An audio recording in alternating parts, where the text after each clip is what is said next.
let's dive into one of the best Christmas movies ever made. And yes, it is definitely a Christmas movie. It's not even up for debate anymore. The original Die Hard took place around Christmas. There's plenty of Christmas decorations. There's even singing and a big Christmas party. And the story even revolves around the main character trying to win his wife back. I mean, it's practically the same as Love Actually, but it's just made better because it includes machine guns. So let's go ahead and build the protagonist, John McClane, because this is D&D Builds, where we have an outlet to make all sorts of ridiculous Dungeons & Dragons characters and stop driving the people in our lives insane with them. First things first, we gotta pick a race, and this should be pretty easy because in the original Die Hard, the whole thing that made it so great was that the main action hero was more of a normal guy. Granted, in the later Die Hard movies it gets a bit more over the top and ridiculous, but in the original you really felt for him. So to make him a complete everyman, we're gonna go straight human and not even human variant. This means we're not getting a feat to start, but this has the added benefit of adding 1 point to every single ability score when we sort out our ability scores. Then when it comes to a background, we're gonna choose City Watch, because that's pretty much the closest we can get to a member of the NYPD. City Watch comes from the Sword Coast Adventurer's Guide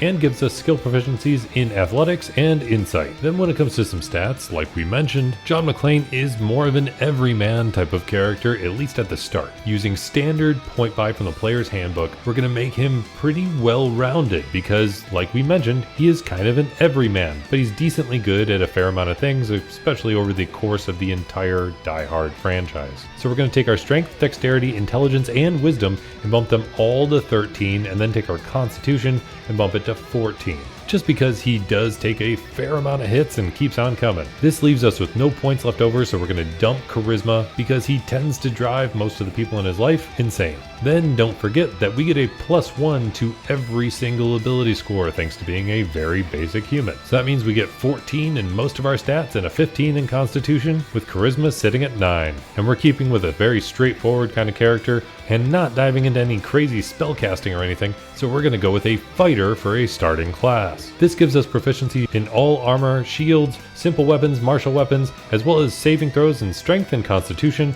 and then we get to choose 2 skills. We'll grab intimidation and perception because those are going to be the most useful to somebody like John McClane. Then right at first level of fighter, we get to choose a fighting style. Considering he uses guns more often than not, we're going to take archery, which gives us a +2 bonus to attack rolls you make with ranged weapons. Also at first level, we get access to Second Wind, allowing you to use a bonus action to regain hit points equal to 1d10 plus your fighter level. Then at second level of fighter, we get Action Surge, and now once per long rest, you can use 2 actions in a turn instead of just 1. Then at third level of fighter, you get to choose a martial archetype, also known as a subclass. And we want to keep this very, very straightforward, so we're going to pick a champion, because he is one of the go-to action heroes, and that sounds like a champion to me. When you choose the champion subclass, you get access to improved critical. So when you roll that d20, your weapon attacks score a critical hit on a 19 or a 20. Then at fourth level of fighter, we get an ability score improvement.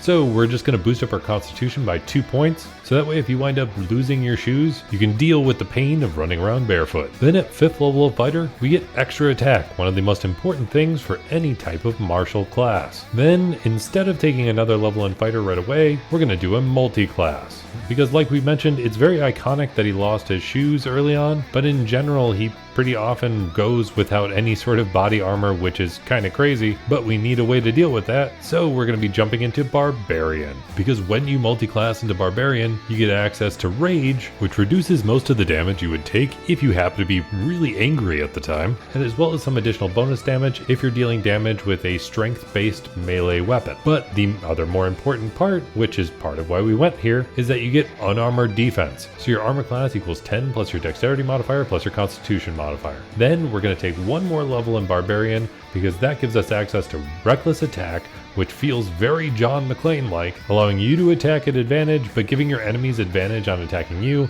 as well as Danger Sense, making you a bit better at dodging massive damaging attacks and traps. Then we're going to jump back over to Fighter for our 8th level overall but 6th level in Fighter, giving us another ability score improvement. We'll bump our Constitution again, which now helps our armor class, as well as boosting our health, which is definitely what we need. Then at 7th level of Fighter, we get another feature from being a champion, Remarkable Athlete.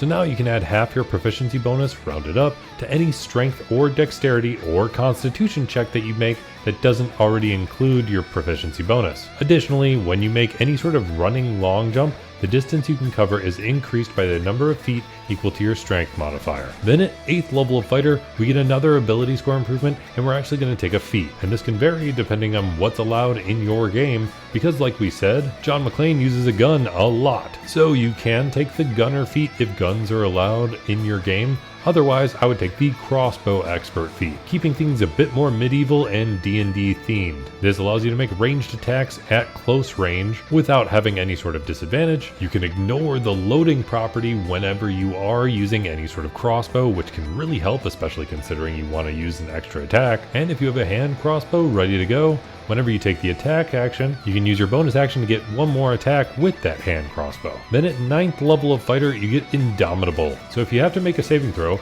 you can re-roll it just in case you fail. But you have to use that re-roll if you do use this feature. You can only use this once per long rest, but it's still pretty handy to have. Then at 10th level of fighter, you get another feature from being a champion, granting you an additional fighting style. So we're going to grab unarmed fighting, because if there's anything that John McClane would use other than a gun, it's going to be his fists. This allows your unarmed attacks to deal 1d6 damage or 1d8 if you're not wielding any weapons, plus your strength modifier, and you get some additional perks if you're grappling an enemy, dealing 1d4 bludgeoning damage to any creature grappled by you at the start of each of your turns. Then at 11th level of fighter, we get another extra attack. So if you're using a hand crossbow, that means if you're using your bonus action, you're getting 4 attacks every single round. Then at 12th level of fighter, you get another ability score improvement. So to help improve our aim just a little bit, we're going to boost up our dexterity by 2 points. But thanks to our barbarian unarmored defense, this also boosts our armor class by 1 point as well. Then at 13th level, we get another use of Indomitable for every long rest. And then at 14th level, we get yet again another ability score improvement. And like I've mentioned plenty of times before, John McClane can take a hell of a beating. So we're going to grab another feat, and this time we're going to take Durable. This allows you to regain additional hit points whenever you're using your hit dice to restore some hit points, but it also increases our constitution by 1 point, allowing us to max it out finally without wasting any points elsewhere, while also giving us the additional benefit of improving our unarmored defense again. Then at 15th level, we get another feature from being a champion, Superior Critical. So now instead of getting a critical hit on a 19 or a 20, it's an 18, 19, or 20. Then at 16th level of fighter, you get yet again another ability score improvement. And we don't want to boost your dexterity too much, just because then that'll boost your armor class a little too much, and we want you to feel like John McClane, which means you gotta take a beating sometimes. Plus your aim isn't completely perfect, so instead of improving our aim, we're gonna improve our damage when we are shooting a ranged weapon by picking up the feat Sharpshooter. So now even though you're mostly using a hand crossbow or a handgun, but keeping in mind that not all tables allow for guns, and hand crossbows as well as handguns have very limited range, Sharpshooter allows you to attack at long range without disadvantage. Also, your ranged weapon attacks can ignore half and 3/4 cover,